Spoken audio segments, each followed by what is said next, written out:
И сегодня у нас долгожданный гость Расул Абдуллаев, маркетолог, основатель маркетинговой фирмы, правильно? Кекс Маркетинг. Салам алейкум. Как ты? Да, замечательно. Хорошо? Добрался до нас? Да, наконец-то получилось с третьей попытки, да? С третьей попытки в 3 недели.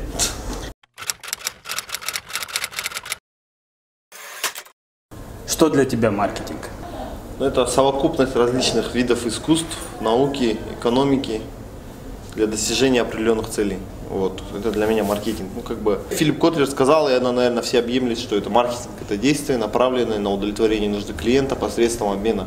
Вот эта фраза, она, в принципе, все объемлет на самом деле.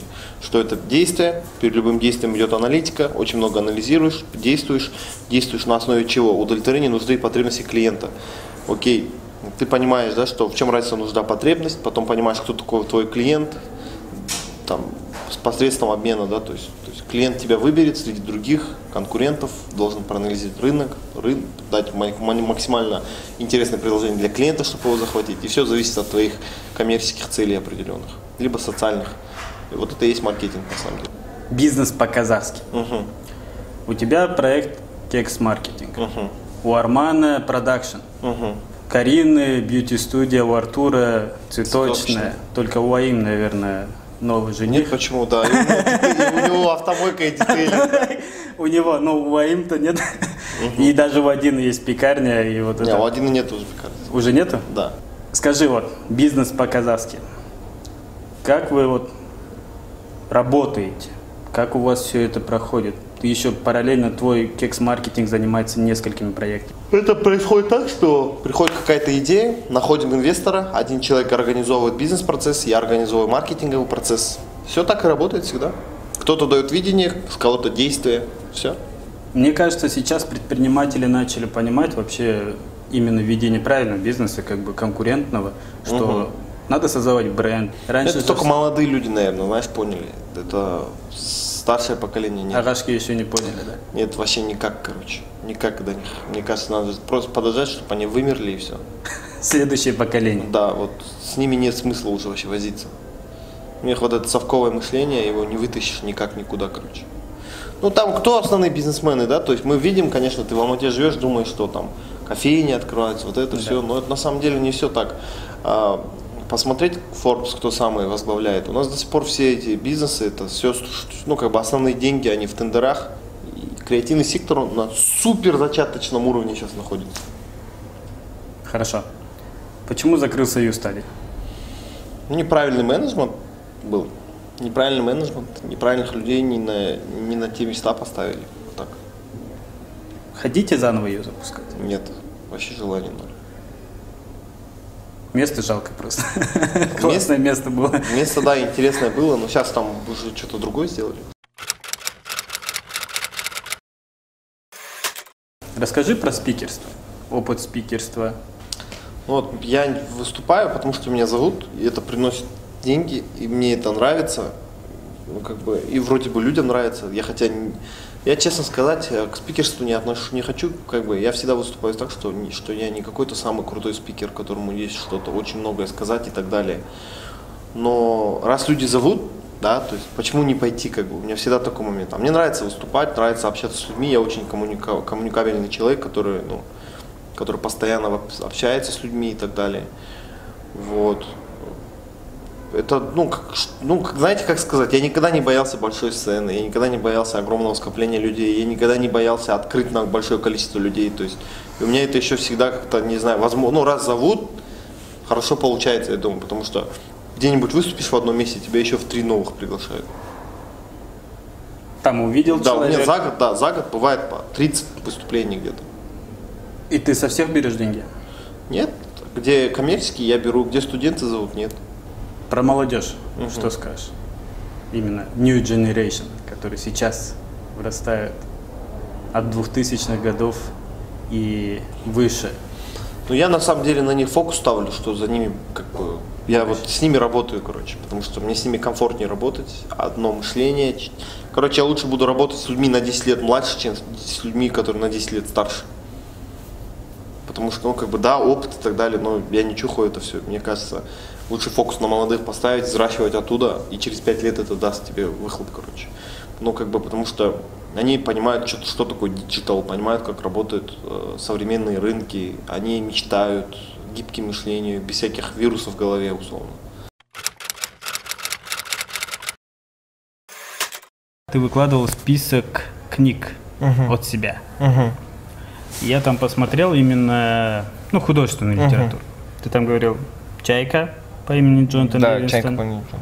«Волк с Уолл-стрит», «Старик и море» и «Крестный отец». Вот какую бы ты хотел обсудить? «Чайка» Джонатан Ливингстон особенная книга. Почему? Потому что вот мы как раз живем в том, ну, где ты в обществе людей, когда живешь, как бы все живут на одном уровне, да, то есть как бы общая масса, как говорится, серая, да, то есть все живут.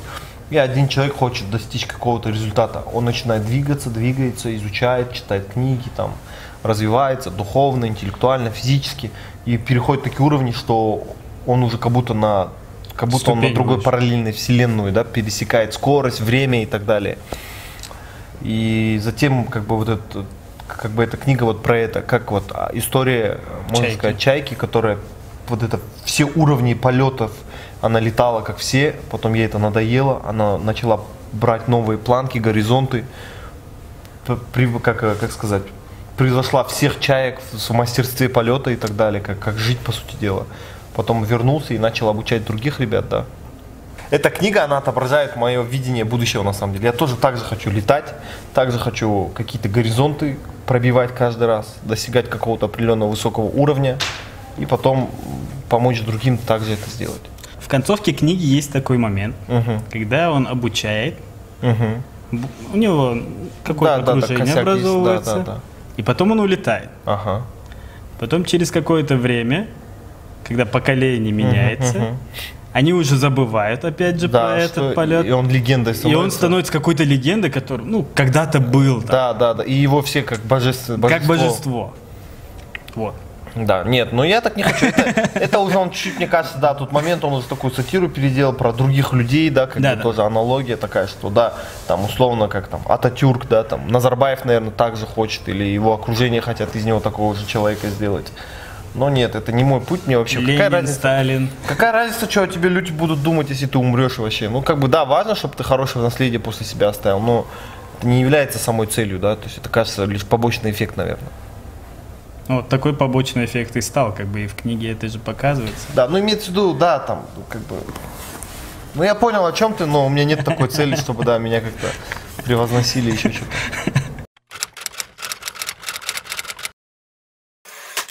У нас на заводе есть система Кайдзен 5S, и она уже внедряется около 5-6 лет. Потом я увидел у тебя, что ты тоже начал вот этой темой Кайдзен увлекаться. Ты используешь инструменты Кайдзена у себя?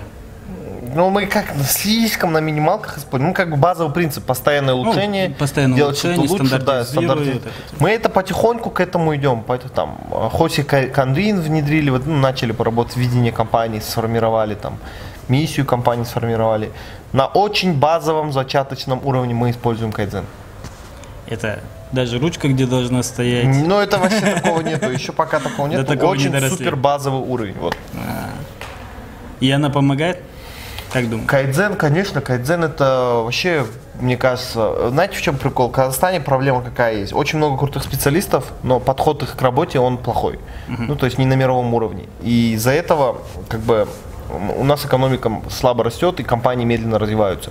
Люди сами классные, но Кайдзен, он про что? Про то, что снизить человеческий фактор и все организовать систему так, чтобы ты любого человека поставил, и этот процесс безнарушенно работал, да, то есть постоянно развивался, систематично улучшался и так далее. Бережливый то есть наш подход, он меняет наш подход к работе, и это вот ключевой фактор, наверное, который поможет Казахстану какой-то экономический скачок сделать, мне кажется. Ты в начале года выступал перед Назарбаевым. То, что объявление «Год молодежи» было. «Год молодежи» — это провальный проект, на самом деле. Беспонтовый, ужасно. Вот я еще такими специально с простыми словами выражаюсь, потому что другое слово я не могу подобрать, чтобы как бы охарактеризовать, да, этот проект. Один ивент, на самом деле, что-то стрельнули, что-то бла-бла-бла-бла-бла, все, миллион, там, 100 с лишним миллионов прожгли, меня позвали, в итоге, я как бы был воодушевленно говорил, да, что действительно Министерство маркетинга, я его сделаю в любом случае, я не хочу оказаться там одним из крупнейших балаболов, да, в этой стране. Я сделаю этот проект, он будет реализован. Офис в Астане открыли, чтобы Министерство маркетинга, это вот первый шаг, именно действие, чтобы запустить Министерство маркетинга, это вот офис в Астане Кекса. В целом ты видишь какие-то изменения? Ладно, не по твоей части, вот за этот период. Но молодежь очень политически активно стала. Ну, знаешь...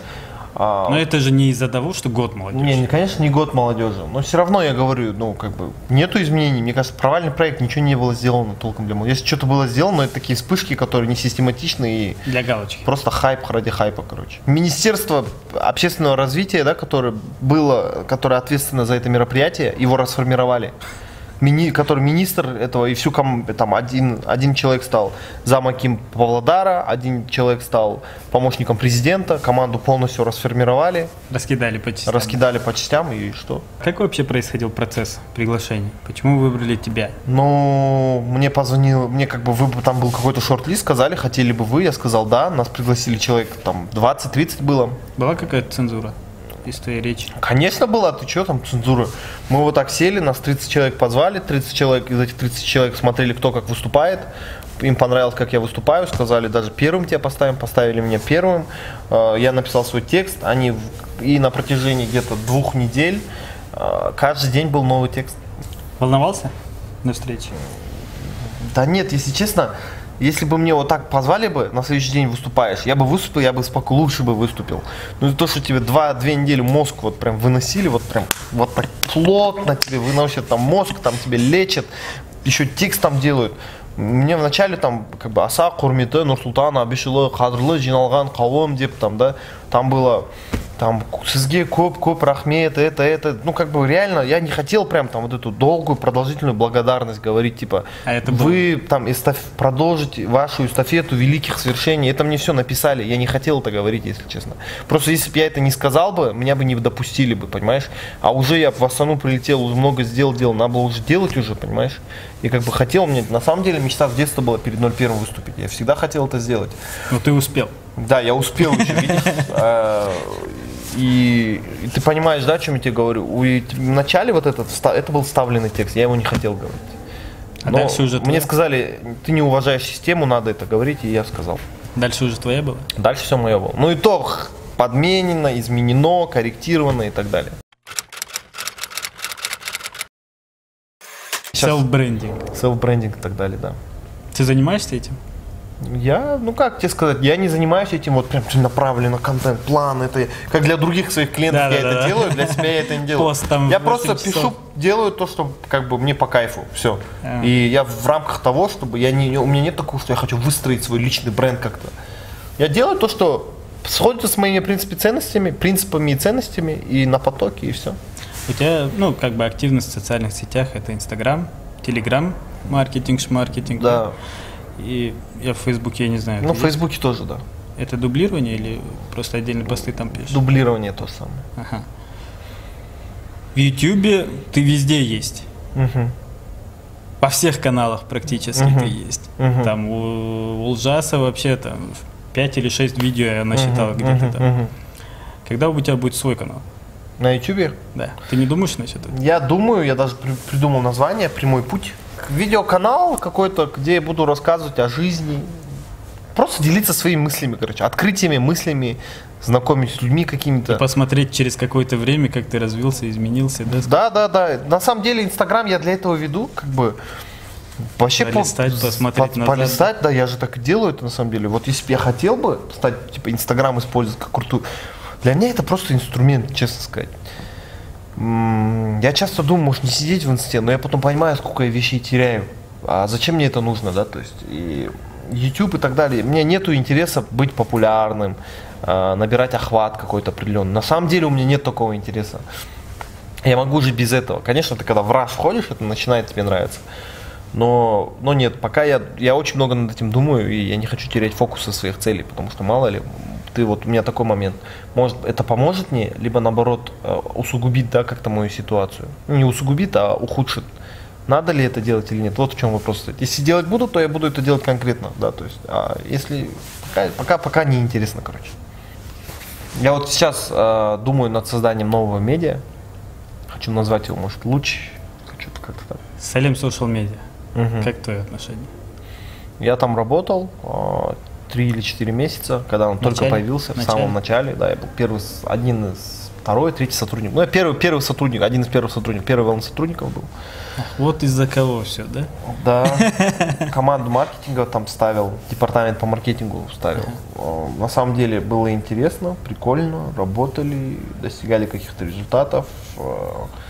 Салем сейчас ушел в зашквар, если честно. У меня очень много друзей работает, я их уважаю, но какие там есть полезные проекты для общества? Полностью все быдло-контент, вот реально, вот чисто быдло-контент. Там, не знаю, они там бюджет на 100% десятки миллионов долларов. Они купили здания, там, оборудование, супер дорогостоящее, зарплаты сотрудников высокие.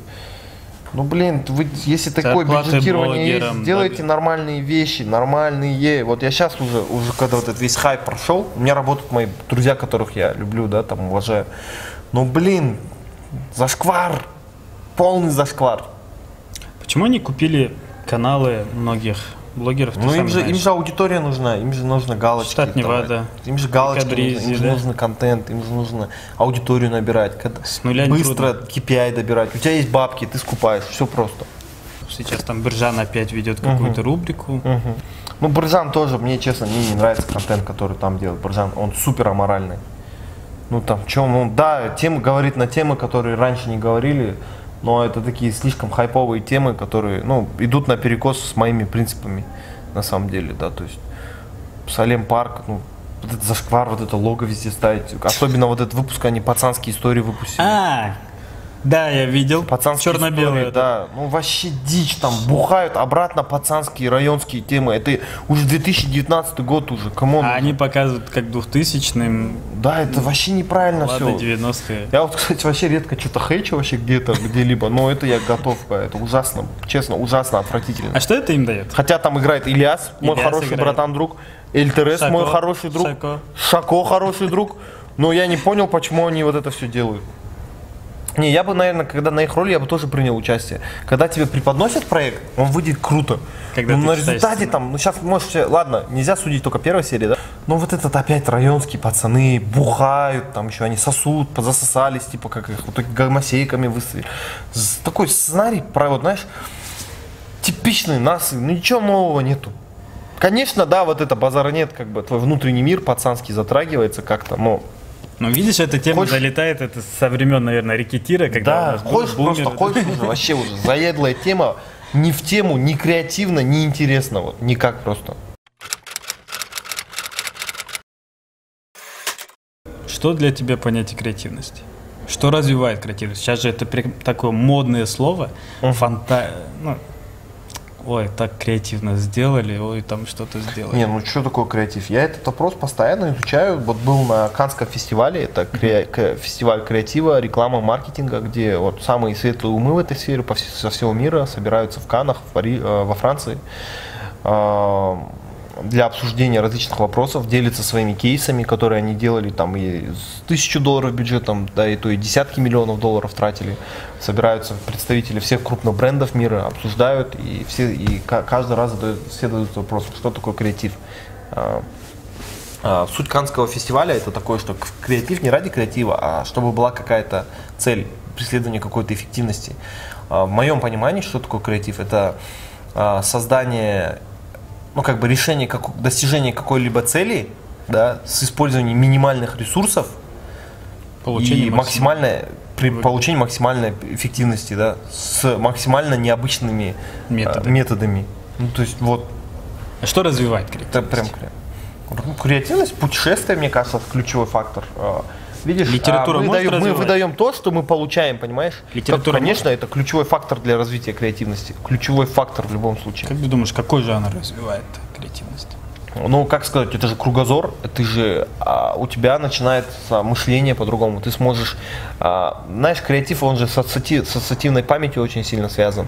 Когда ты очень много читаешь, у тебя появляется много персонажей в голове, ты переживаешь различные эмоции, и ты их как-то потом будешь использовать в своих проектах. Ну, сразу видно, музыкант, например, начитанный или нет, да, то есть качественно. Сразу видно, художник начитанный или нет, бизнесмен начитанный или нет. Это напрямую отображается на его деятельности, понимаешь, на словах, которых он говорит. По поводу чтения.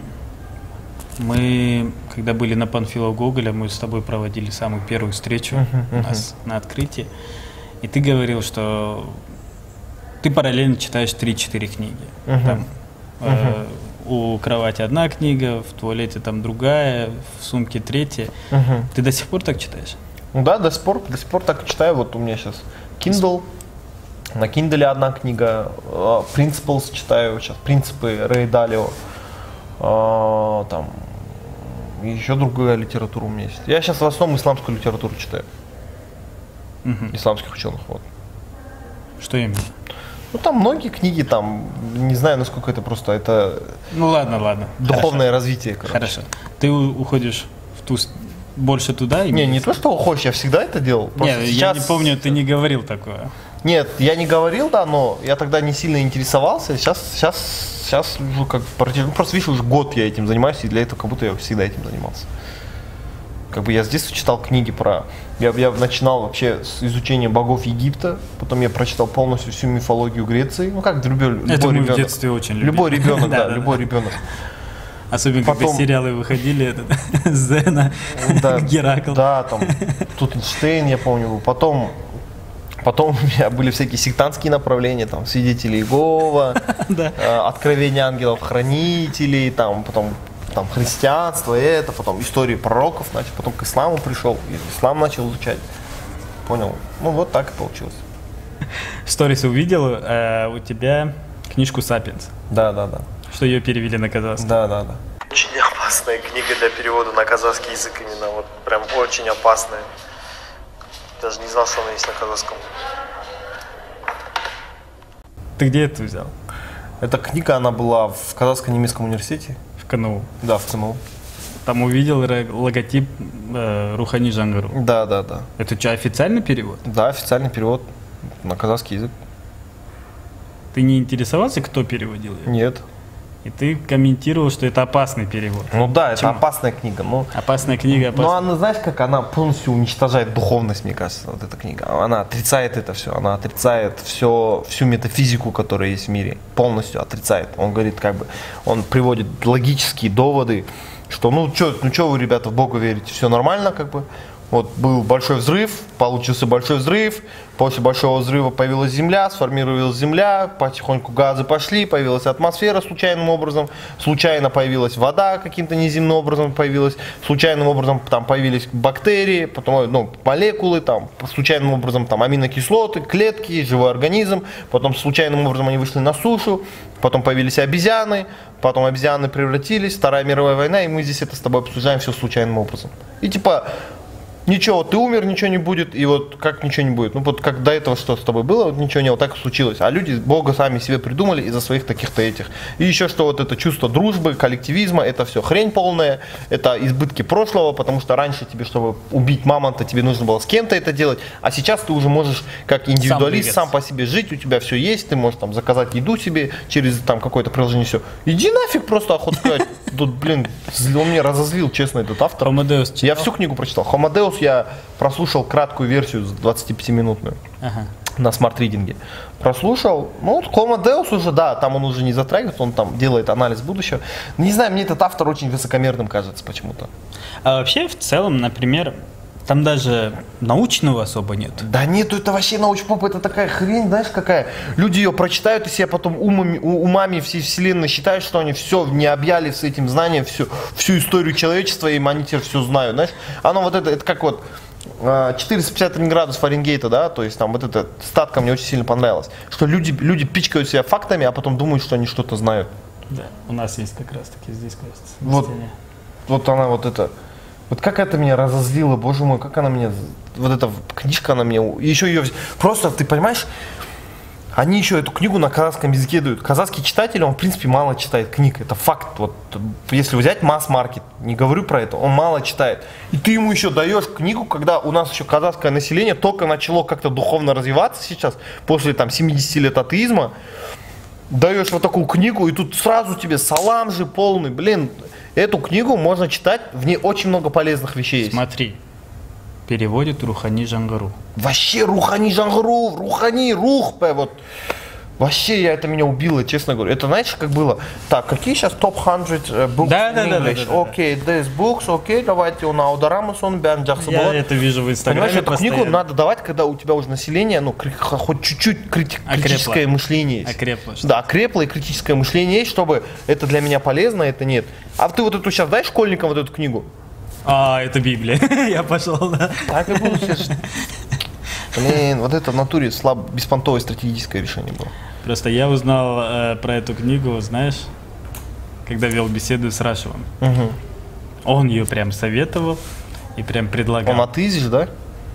Конечно, я не знаю, кто это. Любой атеист в наше время будет эту книгу вот как довод приводить, понимаешь, что вот это истина, короче. Еще третья книжка у нее есть. Я не помню, короче. Да, мне третье интересно. название тоже. Я вот, знаешь, то есть потом, когда людям, знаешь, вот люди какие, они еще не знают, кто автор. Вот. Для них вот, типа, вот стоит еврейское имя, фамилия, этого достаточно. Да, они даже не знают, что это еврейское. Да, они даже не знают. Потом просто биографию его ознакомьтесь.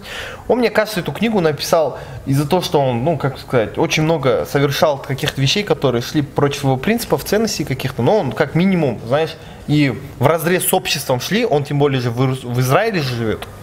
Вразрез как-то с его, ну, как-то шло с обществом. У него родители сильно верующие люди. Он, как бы, наверное, конфликт возникал, а он сейчас живет со своим парнем, мужем, я не знаю, там, ну, то есть он еще гей, он еще пропагандирует это, и он, как бы, вот это все хотел просто оправдать в этой книжке, что это все нормально. И всему миру показать, что это нормально. Ну, делайте, ребятки. Классика жанра. Просто вот мне бесит, что люди, ну, понимаешь, есть вот книга Марти Тимура Мадлера, как правильно читать, да, книги. Я ее не всю прочитал на самом деле, но отрывками тезисно что-то взял для себя, да. Книга очень большая была, но она не сильно меня интересовала, но я взял какие-то полезные вещи для себя. Изучить автора этой книги, краткую его биографию, почему он написал, что повлияло на эту книгу, какое влияние, наследие, какое он оказал на общество, а потом я перехожу к чтению этой книги, да? Круто. А не так, что люди заходят, топ-5 книг для чтения, бах, назовите свои топ-3 книги. Меня тошнит от этого, честно. Ну, почему ты выкладывал не должен быть такой подход, а? Почему ты выкладывал тогда список? Нет, я не выкладывал этот список, меня постоянно спрашивают это. Ты же выкладывал? Я не выкладывал, найди это. В Телеграме? Нет, в Телеграме это было, как ты смотри, ты видишь, неправильно понял. Я там так написал. Книги, которые я рекомендую к прочтению для тех, кто еще не читал. Это вот начальный этап, чтобы начать, это отличный старт. Это не топ. Это не топ. Я говорю, это отличный старт, одни из лучших. Но не прям, что первое, второе, третье место. Как я там Мастер Маргариту не поместил, да, там. Как я туда не мог там Дядя Федор Пес и Кот посетить, да, или там Незнайку не поставить. Я люблю эти книги, Гарри Поттера, как я туда почему не поставил.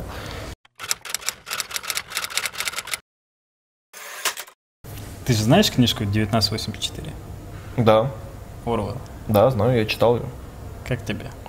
Но ты видишь это? Смотри, вот почему я ее начал читать. Конечно, это антиутопия, это было, он же на примере Сталина это все делал, Советского Союза. Нет, это ошибка. Это ошибка, да? Да. Даже образ, то, что все говорят, это ошибка. Ну хорошо, в принципе, это с любым тоталитаристическим режимом сходится, в принципе. Это сейчас есть, большой брат, он действительно за нами постоянно наблюдает. Постоянно, если ты ходишь, он управляет тебя с помощью страха. Если ты хочешь что-то сделать, тебя сразу гасят. Ну, в принципе, V for Vendetta, любая антиутопия, она. А это как бы самая популярная и самая такая крутая антиутопия жизненная, которая есть написана. Я еще люблю эту книжку, она как бы и на Стив Джобса очень сильно повлияла. Реклама столетия, это была рекламная кампания. Когда на камеру да, 1984. В кинотеатре. Почему 1984 не будет таким, как 1984, потому что типа Apple свой Mac, да, или это Лиза, или какой-нибудь там презентовали. То есть тоже это как для маркетолога, тем более для меня особенная книга. Грета Тунберг. Шведская экоактивистка. Смотри, она крутой оратор, спикер, девчонка крутая. Эмоционально. Ну, все как положено по политической манере сделать, да, то есть, конечно, ну, как бы ее, ну, как бы она маленькая девочка, да, то есть. 16 лет. 16 лет, ну, маленькая девочка, да, там, вы своровали у них детство и так далее. Я вот ознакомился с другой точкой зрения, да, ну, вот сейчас возьмем Кашгар, да, там, возьмем Кашмир, возьмем Палестину, возьмем Африку, возьмем любые горячие точки. Ирак.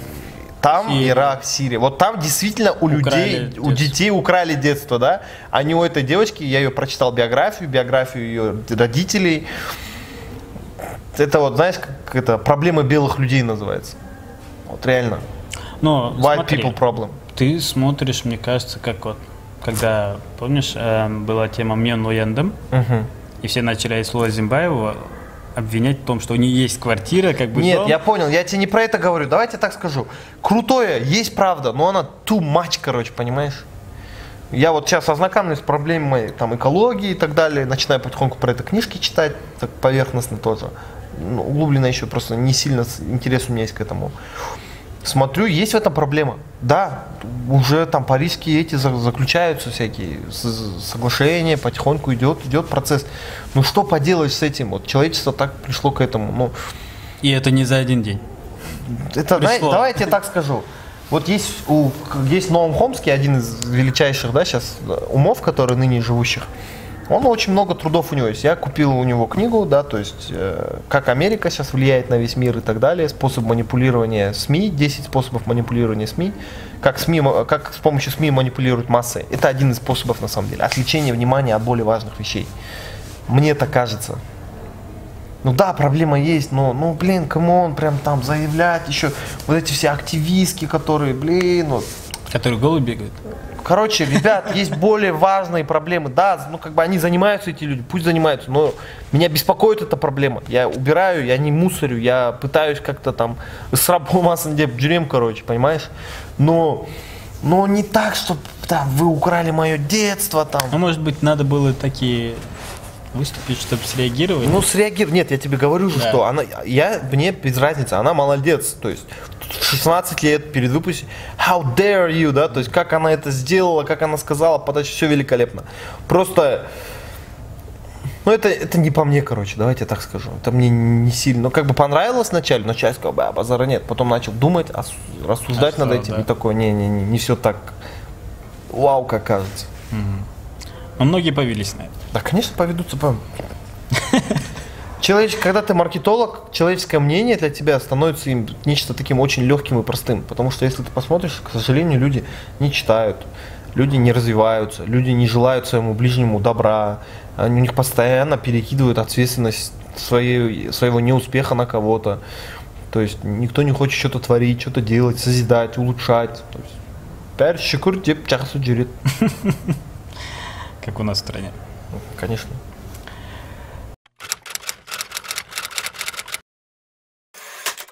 Расул,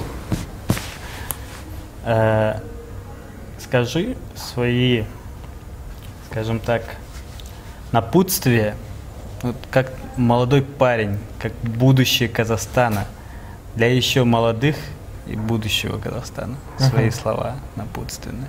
Ну, будущее за нами. Нужно развиваться, нужно путешествовать, нужно менять окружающую среду, менять самих себя, ставить цели, реально достигать их, несмотря ни на что, зарабатывать деньги, улучшать социум, работать над своими душами, и чтобы они становились компасами в этой жизни.